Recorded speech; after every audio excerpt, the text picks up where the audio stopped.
We're obviously disappointed.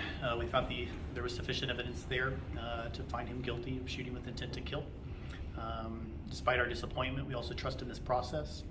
It's what makes America the best country in the entire world, is this process where 12 independent citizens make the decisions that affect people's lives.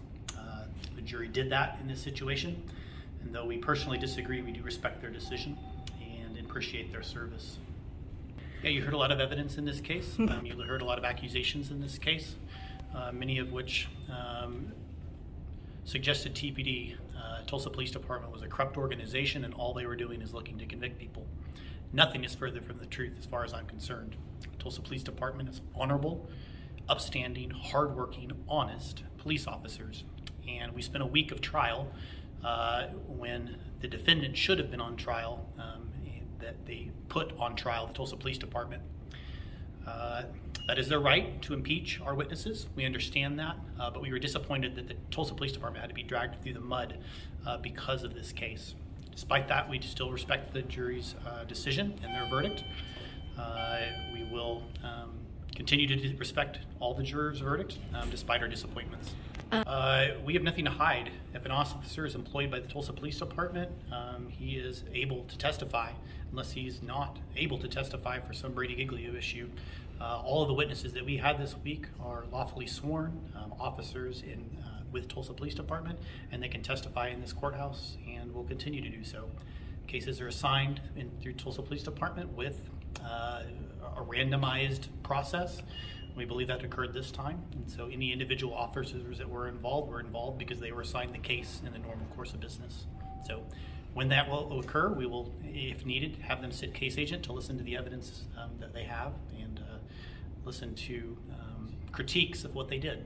And you know, we're big people. We could take criticism, both ourselves and the Tulsa Police Department. And you know, I think we'll learn from this experience to get better, to do justice for this community. Well, it was a fabulous day.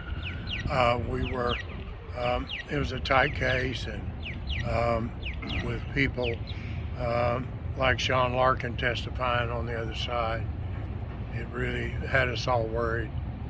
But we believed totally in De'Marchoe, and the jury saw the truth.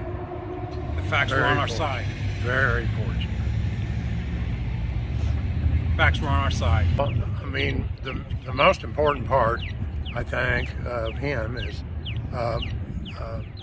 he wasn't there. He didn't know what happened.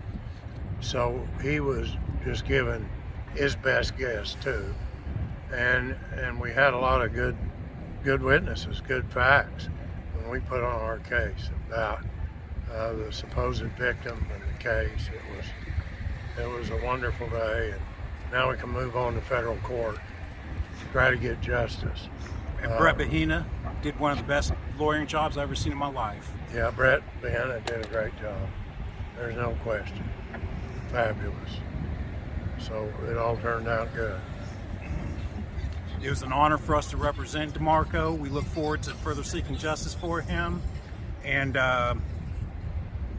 De'Marchoe Carpenter's not just not guilty, he's innocent. He didn't do it. Yeah. It's clear he didn't. Anytime you have tunnel vision like that, it ends up really helping the defense. So we knew it from the get-go that was going to help us, that they just picked him out, charged him, and they went after him. It just took a while to get to trial because of COVID, a few other delays, but we got justice this evening.